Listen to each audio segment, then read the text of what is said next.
persons of goodwill who gather here, recognizing that we all continue to grow and learn throughout our lifetimes.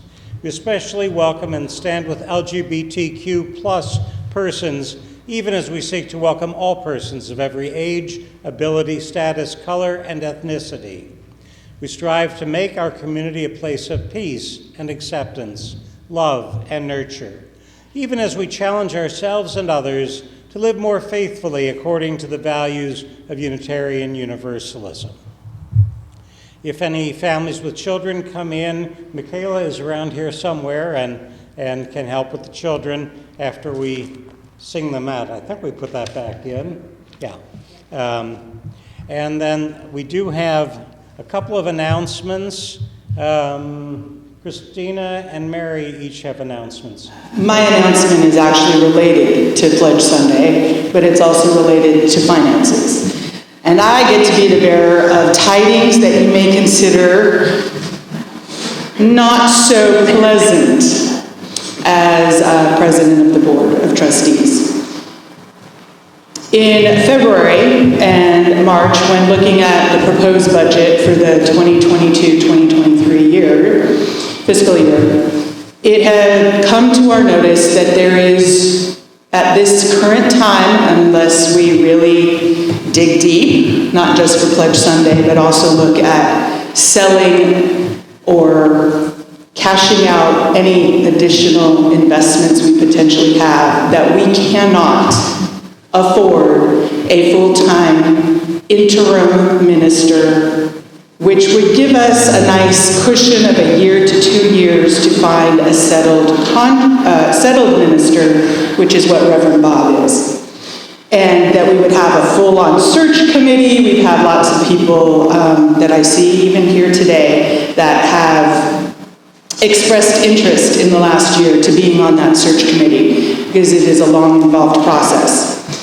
We can fund approximately 75% of a contract minister, which means we have a totally different process, and we're going to need additional volunteers to come to board meetings or to set up a separate time than board meetings to help create the contract as far as what goes into the UUA's transition recommendations. So there will be some of you that had expressed interest. As I said before, you will be getting emails in the coming week, but if you know anyone that would like to volunteer to help. Now, a 75% contract minister means 2 Sunday services and approximately 3 weeks worth of pastoral duties, meaning the other time the person is free to go elsewhere. And the UUA Transition Office has said that it is actually very hard for congregations right now that can fund 100% to find a settled minister or an interim minister, as I said, that we were originally going to be looking for. And that's not just because of the pandemic, and that's not just because there's a lot of other ministers as fortunate as Reverend Bob to be able to retire. There's quite a few, but also because of the same kind of hiring and employment issues that we see across the board in the United States. Having the money to fund employees is important. So the volunteers to help maybe find someone that we can sell the Central Valley to come and minister to us is basically what this announcement is about. And now I will leave you in Mary's capable hands to tell you why Pledge Sunday is generally a much more happy and joyous time when we resolve to really kind of recommit, not just financially, but also spiritually with our covenant with the First Unitarian Universalist Church of Stockton. Mary? Well, good morning, by the way. I will tell Christina I have a very good solution for all this. If everyone in the room and others simply triple their pledges, we would be in good shape. I do already, in a sense. I pledge much more than I should for my income. And And I've been here a lot of years, since 1974. This place is precious to me. So it is the thing I give the most to. I do donate other places, of course, we all do, but this is the primary one. And I think there's just no other church like this. Well, we know there isn't, where people can come and be themselves and believe what they want to believe or not. And no one cares. You don't care here if you're sitting next to someone who leans toward earth religions, pagan. Sitting next to that person is an atheist. Sitting next to that person is someone who is an agnostic. Sitting next to that person is da-da-da-da-da, and go on down the line. We don't judge, and we don't criticize, and we don't care how you, just so hopefully the people in this congregation all try to live by our 7 principles. Just one human being decent to another and to others in the world, and being decent to our environment, and all the things that this church stands for. I will share with you that each month presently, if you looked at my income, you'd think, oh no, but I donate over $500 a month. And I do that not because I'm challenging everybody in the room to do that, I am not. But I do that because this church means a lot to me, and I want to keep it going. I want to keep it in the community. I want us to be able to have a good minister here. It's all very important to me. So look at yourselves, look at, I do without a nice world cruise somewhere, and I give it to the church instead. So each person has to do what they want to do, and I don't ask ever, as we said in the brochure, we never ask for the impossible. We don't want people to do without basics themselves and insist that they give it to the church. There are at least 2 congregations in Stockton I know of, and I'm sure there's others, but I know for sure of at least 2, where there's a committee of people, and that pledge committee looks at your taxes. You actually have to bring your tax papers in, and they look at that and they decide what you're going to pledge. And you start writing the checks. And we have never done that, would not think of doing that. And but I think you need to think about what you're doing. Think about, maybe, as I said in the brochure, stretching your generosity a little, increasing a little bit, whatever you can possibly afford to do without depriving yourself or your family of necessities. We never would want that. So that's all I ask, and thank you. And afterwards, when you get done, we'll be right out here at a table. We'll hand you your pledge card. If you're new to the church, you're considered a friend of the church if you've been coming. I can give you something if you're interested. If you want to wait a while to actually pledge to the church, that's fine too. But sometimes friends of the church want to pledge to its support, and we're certainly happy to welcome that. And then we have some individually wrapped cookies and coffee and lemonade and such on the table out there for you to enjoy, and have a little chat with some people and some tables set up. So enjoy it afterwards, and on each table you'll find a little light green stick. That little light green stick is a little spray hand sanitizer. So before you unwrap your cookie, if you want to spray your hands, just for general good reasons why, go ahead and do that. That's what those are. All right, thank you.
adult part, and let's do our words of affirmation.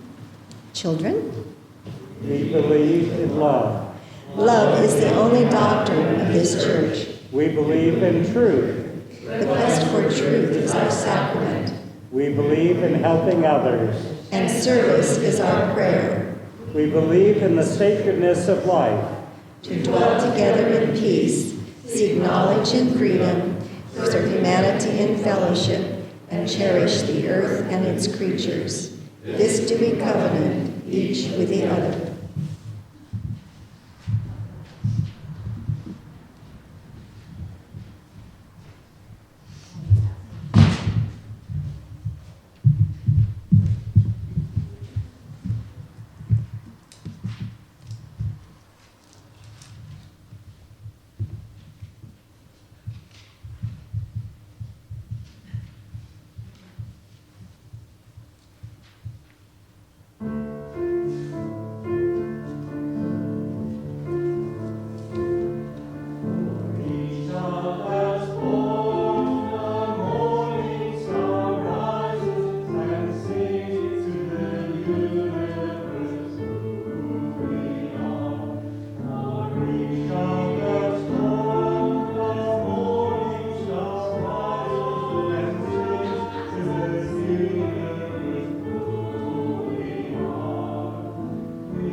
This morning's story is, she's a teacher, so she knows this story, is one that was honored as a Caldecott Medal Award nominee and a runners-up, I guess you'd say runner-up.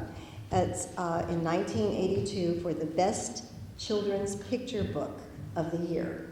A Chair for My Mother by Vera B. Williams. She dedicated it to her mother. See if you can see the connection with Pledge Sunday. My mother works as a waitress in the Blue Tile Diner. After school, sometimes I go to meet her there. Then her boss, Josephine, gives me a job to do. I wash the salts and peppers and fill the ketchups. One time I peeled all the onions for the onion soup. And when I finish, Josephine says, "Good work, honey," and pays me. And every time I put half of my money into the jar. This is the only picture I'll show you, the jar. It's very important. It takes a long time to fill a jar this big. Every day when my mother comes home from work, I take down the jar. My mama empties all her change from tips out of her purse for me to count. And then we push all the coins off the table into the jar. Sometimes my mama is laughing when she comes home from work, and sometimes she's so tired she falls asleep while I count the money out into piles. Some days she has lots of tips, and some days she has only a little. And then she looks worried. But each evening, every single shiny coin goes into the jar.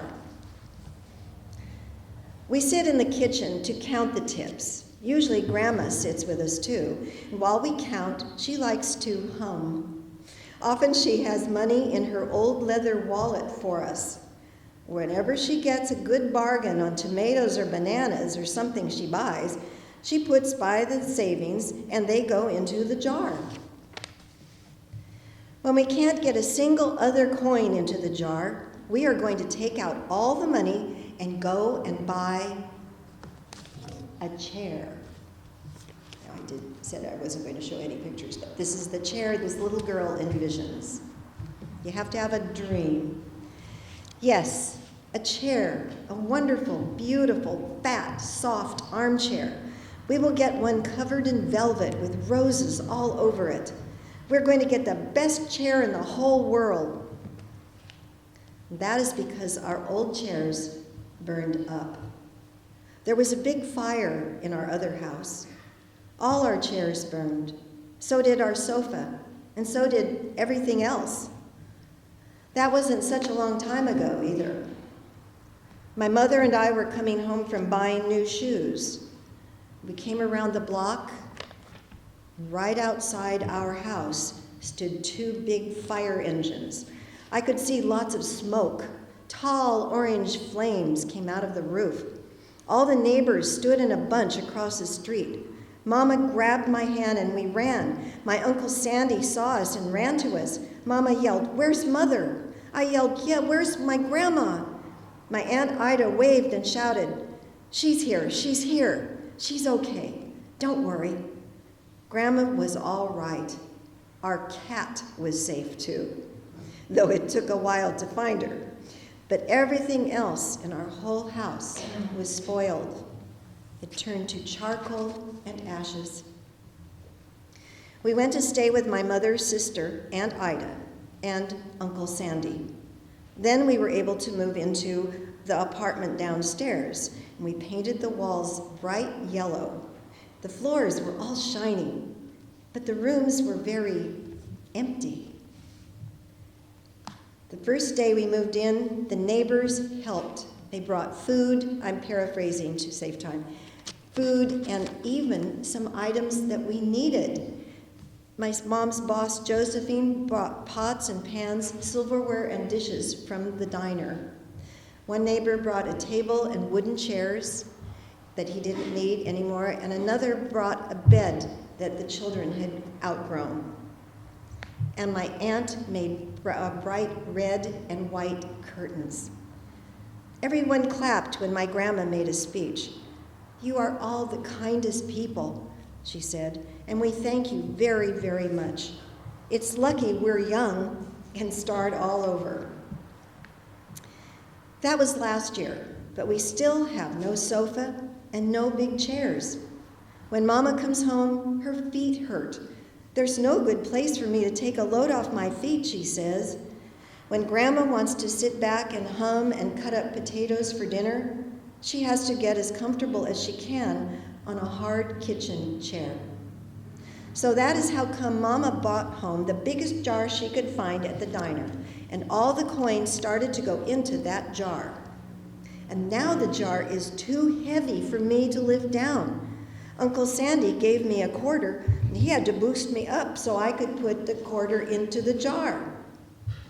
After supper, Mama and Grandma and I stood in front of the jar. "Well, I never would have believed it, but I guess it's full," Mama said. My mother brought home little paper wrappers for all the nickels and the dimes and the quarters, and I counted them all out and wrapped them all up. On my mother's day off, we took all the coins to the bank. The bank exchanged them for $10 bills, and then we took the bus downtown to shop for our chair. We shopped through 4 furniture stores. We tried out all of their chairs. Grandma said she felt like Goldilocks in The Three Bears, trying out all the chairs. And finally, she found the chair we were all dreaming of. And the money in the jar was enough to pay for it. We called Aunt Ida and Uncle Sandy. They came right down in their pickup truck to drive the chair home for us. They knew we couldn't wait for it to be delivered. I tried out the chair in the back of the truck. Mama wouldn't let me sit there while we drove, but she let me sit in it while they carried it to the door. We set the chair right beside the window with the red and white curtains. Grandma and Mama and I all sat in it while Aunt Ida took our picture. Now Grandma sits in it and talks with people going by in the daytime, and Mama sits down and watches the news on TV when she comes home from her job. And after supper, I sit with her, and she can reach right up and turn out the light if I fall asleep in her lap, in the chair. And that's how the girls' family members contributed their shares to buy a chair for the little girl's mother. And there is a connection. Instead of a chair, think minister. We give thanks for this community where we are able to come together and be real with one another. We give thanks for all those people who have supported it through its more than 100 years of existence. We give thanks for the gifts and the kind hands and the listening ears and the willing hearts that have inspired people to come and be a part of this community through all its history. We lift up our concerns as we look toward the future, where everything is getting more expensive, and it's hard to remember to pay all the bills and get all that needs to be done. We give thanks for those who have made things happen and who still make things happen. In the uncertainty of the end of the COVID pandemic, we are glad that we're able to gather now. We give thanks for each other. We give our hopes to each other that we will be able to offer this kind of community far into the future. We give thanks for First Unitarian Universalist Church of Stockton. Amen. I invite you now to join in singing Spirit of Life. The words are printed in the program.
Now turn the back of our hymnal to the responsive reading section, number 591.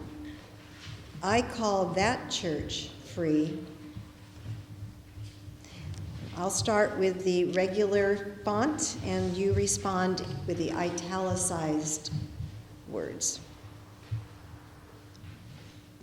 591. And we'll be flipping a page too. I call that church free, which enters into covenant with the ultimate source of existence. That sustaining and transforming power not made with human hands. It binds together families and generations, protecting against the idolatry of any human claim to absolute truth or authority. This covenant is the charter and responsibility and joy of worship in the face of death as well as life. I call that church free, which brings individuals into a caring, trusting fellowship that protects and nourishes their integrity and spiritual freedom, that yearns to belong to the Church Universal. It is open to insight and conscience from every source. It bursts through rigid tradition, giving rise to new and living language, to new and broader fellowship. It is a pilgrim church, a servant church, on an adventure of the Spirit. The goal is the prophethood and priesthood of all believers, the one for the liberty of prophesying, the other for the ministry of healing. It aims to find unity in diversity under the promptings of the Spirit that bloweth where it listeth and maketh all things new. And at this time in our service, we share our gifts and offerings. And if anyone would like to make a gift or share a pledge payment, the plate is out in the middle. I invite you to do so at this time. Guests are welcome to a free ride today. But the rest of you, give all that you can to support the work of this church.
There's another reading in the back I want to share. You don't have to join me unless you want to, but it's by Olympia Brown. Anybody know who Olympia Brown was? Cindy does. She was one of our early ministers. She left this reading: "Stand by this faith. Stand by this faith, work for it and sacrifice for it. There is nothing in all the world so important as to be loyal to this faith which has placed before us the loftiest ideals, which has comforted us in sorrow, strengthened us for noble duty, and made the world beautiful. Do not demand immediate results, but rejoice that we are worthy to be entrusted with this great message, that you are strong enough to work for a great true principle without counting the cost. Go on finding ever new applications of these truths and new enjoyments in their contemplation, always trusting in the one God which ever lives and loves."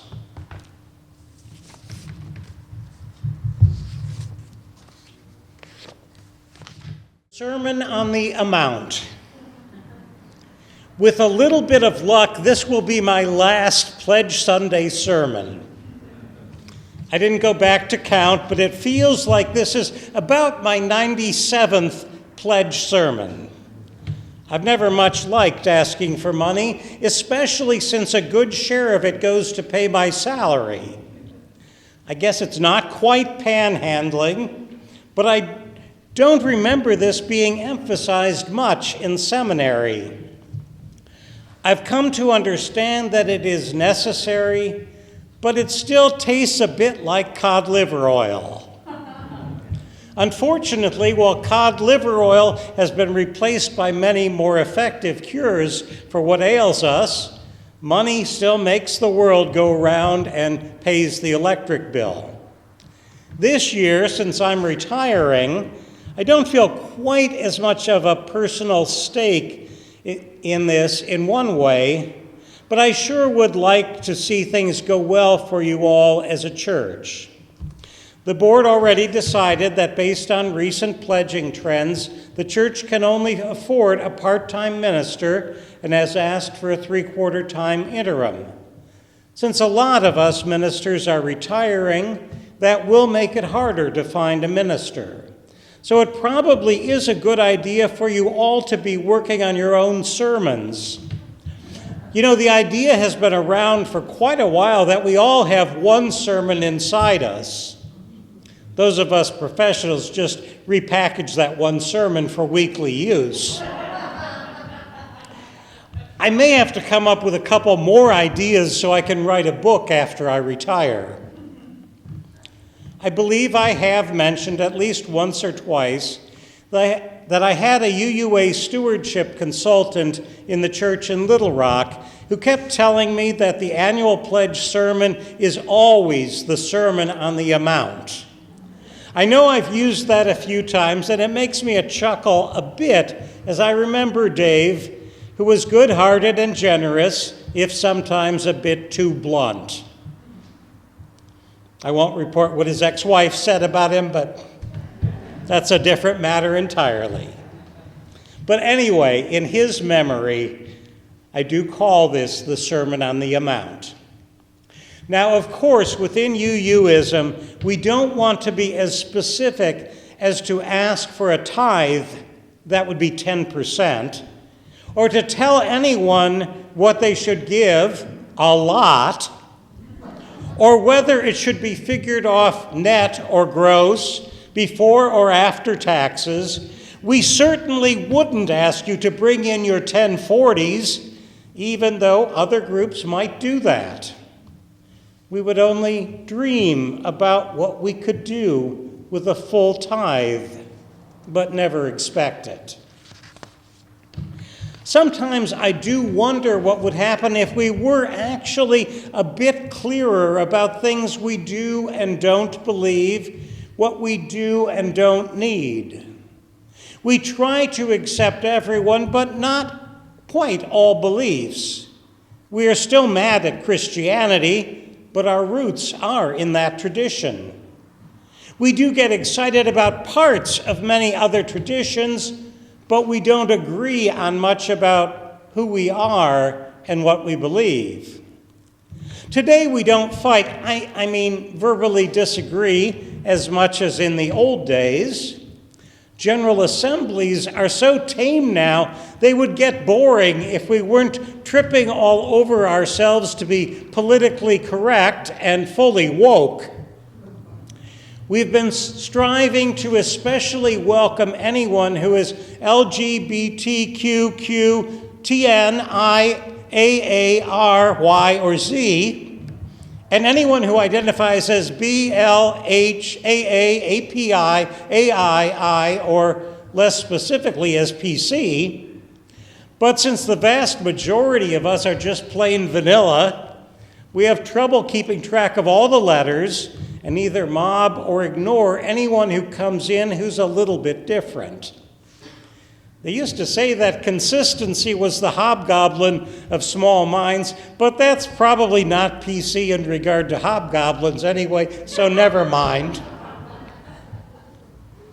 Anyway, among other things, we need your support to study and understand all those letters and be woke and welcoming to everyone who might wander in. Then there are the buildings. The thousands and thousands of dollars spent on them in the last few years has kept them standing. But through COVID, we discovered how small the classrooms in the cottage are and how much we need air conditioning in Jackson Hall and the sanctuary. Your pledges may or may not help with that. But it certainly does cost a bit to keep old buildings habitable for people. Other critters apparently don't get a say, although some cats and a big raccoon have been known to check things out when doors get left open.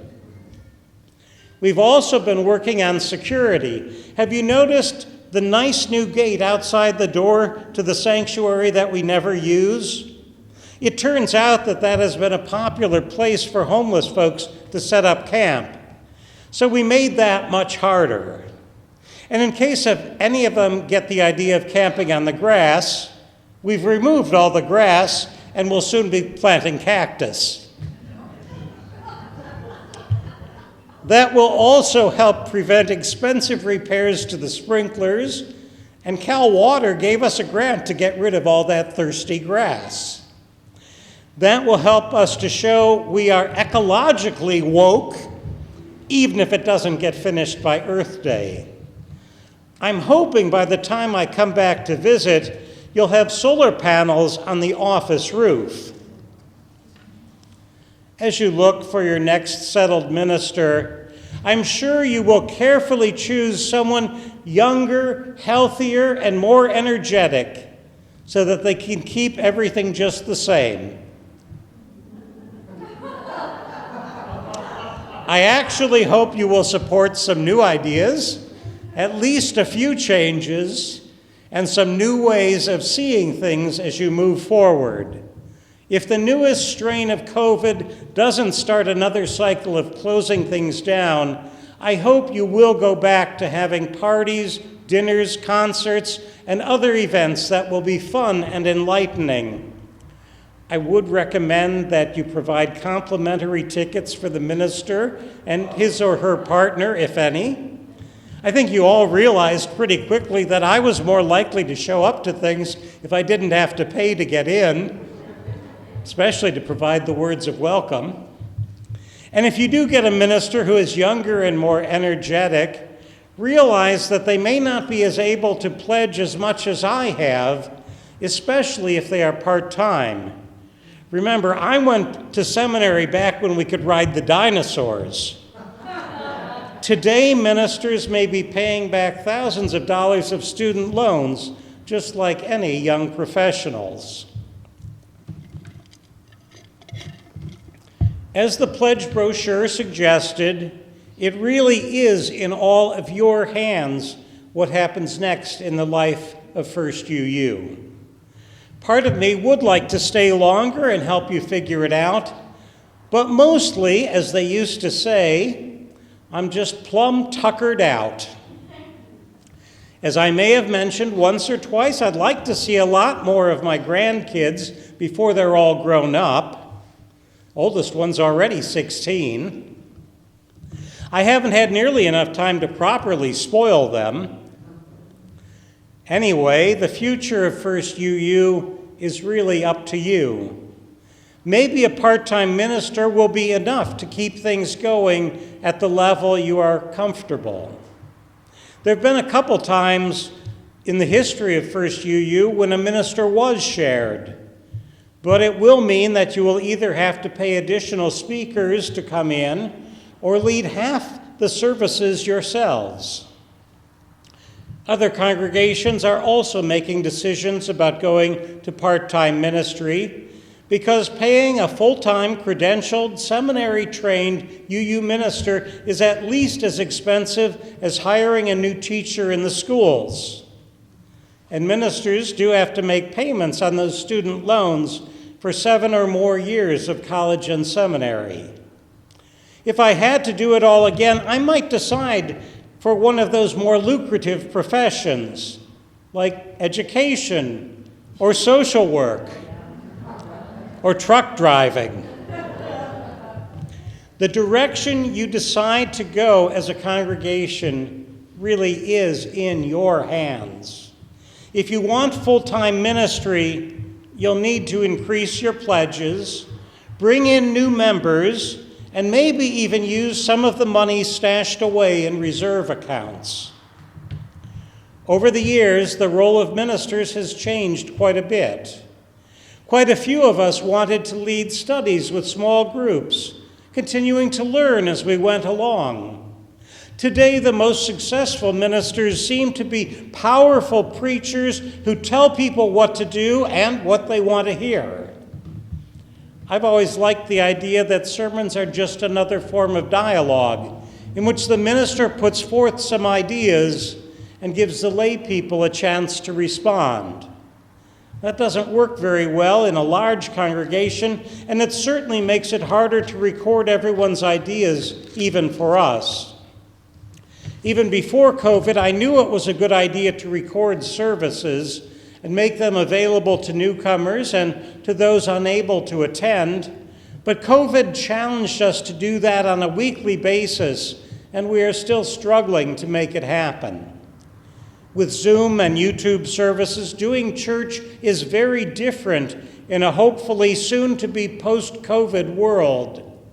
I hope we have all learned some things about staying connected, but the world is moving on. There will be folks who have gotten used to reading the New York Times on Sunday mornings who may not come back to worship in person. A lot of volunteers who hung on through the pandemic are in need of a rest. And even though going to church or meetings in your pajamas on Zoom was pretty easy, nobody wants any more Zooms. And few people are excited about going out at night for in-person meetings. It's going to take some new ideas and a lot of energy and excitement to get the church going again. I hope you can find a minister and some new volunteers who can make that happen. It's in the brochure, and I've said it a few more times this morning. It's up to you to determine where the church goes from here. There's a story about a Baptist minister asking for donations and pledges to help the church really fly, or at least to run, or maybe to walk fast. The minister passed the plate several times, but was never satisfied with the amount collected or promised. The minister made one more ask and started to pass the plate again, asking whether they wanted the church to get moving, when someone in back shouted, "Let it crawl, Pastor, let it crawl." Unfortunately, the churches that aren't moving forward these days are really going backwards because everything is more expensive, not just ministers. If your pledges are not at least keeping up with inflation, they're getting smaller. My friends, I wish you all well with your continuing journey as the First Unitarian Universalist Church of Stockton.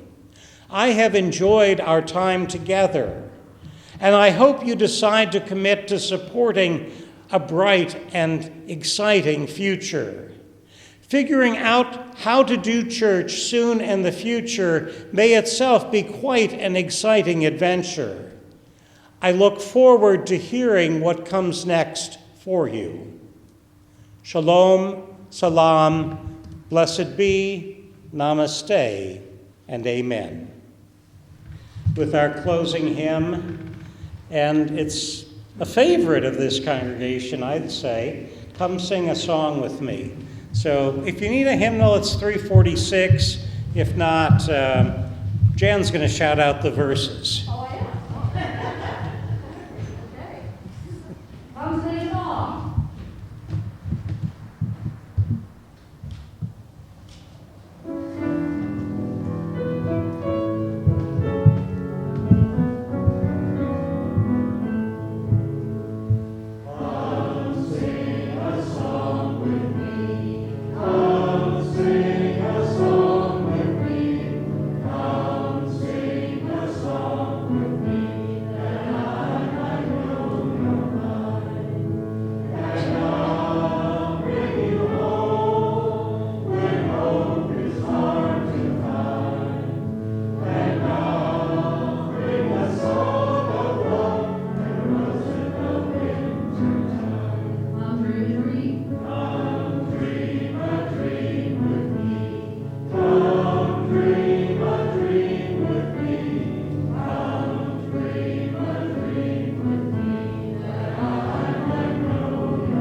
you connect with each other as you are comfortable.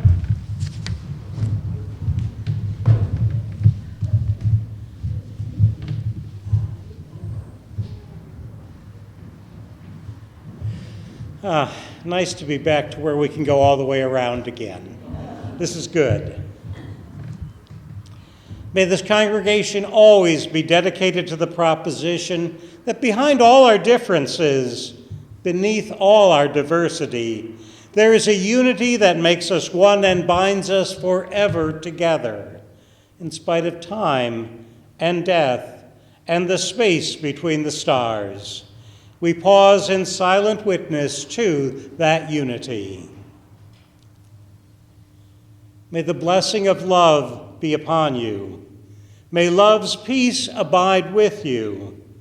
May love's presence illuminate your hearts now and forevermore. Go out in peace and love, support the congregation, and build a better world. Amen.